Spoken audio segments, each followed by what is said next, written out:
السلام عليكم، ازيكم حبايبي؟ يا رب تكونوا بخير. النهارده ان شاء الله هنعمل اكله من اسرع واسهل واروع الاكلات الصيفيه اللي تتحضر معاكي كده في دقايق. مش هتوقفك في المطبخ كتير خالص، وكمان بصدر فرخه واحد بس وبطاطستين. وتقدري تقدميها مع اي حاجه. ممكن تتقدم مع رز بالشعريه زي ما انا عاملاها كده، او مكرونه، او تتغمس بالعيش. ممكن كمان تتقدم مع رز اصفر. عايزاكم تشوفوا الجمال بقى. يا سلام على مطة الجبنة دي لوحدها حكاية. ده غير طبعا طعمها وريحتها الروعة في منتهى الجمال. الأكلة دي لو جربتيها مرة واحدة بس هيطلبوها منك كل يوم. الأكلة دي فكرة الشيف فاطمة أبو حاتي. أنا شفتها عجبتني جدا وجربتها، ومن يوم ما جربتها وأنا تقريبا كده بعملها مرتين كل أسبوع. يلا نسمي الله ونبدأ على طول نشوف هنحتاج ايه.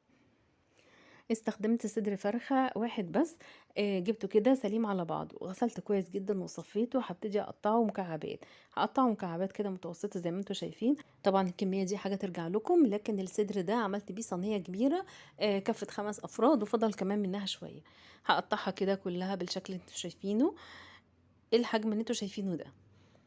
بعد كده هستخدم بصلتين وسط، هقطعهم برضو مكعبات رفيعة. يعني هقطع كل الخضار اللي انا هستخدمه مكعبات رفيعه، مش هبشر البصل لان انا مش عايزاه يتهرى قوي، يعني عايزين نحس بطعمه برضو في الاكله. وفلفل اخضر والوان هنقطعه بنفس الحجم. لو طبعا بتحبوا الفلفل الحار او عايزين الاكله تبقى حاميه هتقطعوا فلفل قرن كده، فلفل حامي. وبعد كده طاسه فيها معلقتين من الزيت. هنسخنها كويس جدا. بعد كده هننزل الفراخ، تبتدي تاخد صدمه وتتشوح. وفي الخطوة دي النار لازم تكون عالية علشان الفراخ ما تفقدش المية اللي فيها وتنشف. هنقلبها كده تقلبتين لحد لما تبتدي تاخد اللون الذهبي وتنزل ميتها وتشربها تاني. هنزل البصل بقى على طول. هنشوح البصل مع الفراخ تقلبتين تاني كده برضو. وبعد كده بقى هنبتدي نحط البهارات بتاعتنا. حطيت نص باكو من ال11 بهار ونص باكو من المرقة الفورية، ومعلقة كده وسط من الفلفل الأسود.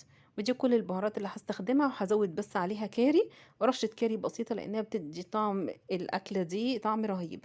وكمان معلقة من البابريكا. تقلبتين تاني وهبتدي بقى انزل الفلفل الالوان. نسيت اقول لكم ان انا نزلت مع البصل فصين توم متقطعين رفيع جدا. هننزل الفلفل الالوان وهنديها تقلبه تانية. بعد كده بقى هنقلها على نار وسط، هديها فرصة كده تستوي براحتها وتاخد من طعم البصل والفلفل. في الوقت ده هكون بحمر بطاطستين قطعتهم مكعبات وسط برضو بنفس حجم الفراخ. ودلوقتي بقى هظبط الملح بتاع الفراخ، ما كنتش ملحتها من الاول. وفي المرحلة دي هبتدي احط معلقة من الزبدة. يعني تقريبا 50 جرام كده مكعب من الزبدة. هزود عليهم معلقتين كبار من الدقيق. واول لما الزبدة تبتدي تسيح والدقيق يندمج معاها هقلب كل المكونات مع بعضها. يعني انا بعمل في المرحله دي زي صوص ابيض كده، بس كله في نفس الطاسه. ودي ميزه الاكله دي بقى، ما بنستخدمش ادوات كتير ولا بنبهدل مواعين كتير. يعني كله كده في طاسه واحده. بعد كده هنزل كوبايه من اللبن البارد، تقريبا 200 جرام او ربع كيلو من اللبن الساقع بدرجه حراره التلاجة. وهقلب كله، ههدي النار لحد لما تبتدي تربط معايا شويه. خرجت البطاطس حمرتها تحمير عادي جدا زي اي بطاطس محمره بناكلها. حطيتها على مناديل. وهنا جبت الصينيه اللي انا هستخدمها، هحط فيها كل المكونات وهدخلها الفرن. صينيه عاديه مش مدهونه اي حاجه، ممكن تكون صينيه بايركس، صينيه اي صينيه عندك واي حجم انت عايزاه. ابتديت نزلت فيها الخليط اللي كان في الطاسه وعليه البطاطس المحمره. وهرش رشه كده بسيطه من الملح. واهم خطوه واحلى خطوه، رشه كده محترمه من الجبنه الموتزاريلا المبشوره نغطي بيها وش الصينيه كلها. وهندخلها فرن مسخن مسبقا على درجة حرارة 200. هتقعد تقريبا 7 8 دقايق كده بس، لحد الجبنة لما تسيح ويبتدي لونها يبقى ذهبي. وبس كده طلعنا الصينية بتاعتنا. مش قادرة اوصف لكم الريحة رهيبة. مالية الدنيا، طعمها رهيب. ميكس البطاطس مع الفراخ مع الكاري مع الجبنة، كل المكونات كده اللي حطيناها دي مدية طعم رهيب وريحة مالية الدنيا. شايفين مطة الجبنة رهيبة فيها؟ ده غير ان طبعا الوش طالع مقرمش جدا.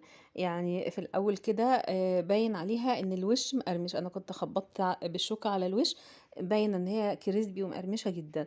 الاكلة سهلة جدا، نتيجتها فوق الوصف. وبس كده الفيديو بتاعنا خلص. يا رب يكون عجبكم، بتمنى تجربوا الاكلة دي واكتبوا لي رأيكم في التعليقات. ما تنسوش ان عجبتكم الوصفة لايك وشير وسبسكرايب للقناة. اشوفكم ان شاء الله على خير في وصفات احلى. شكرا جدا ليكم، سلام عليكم.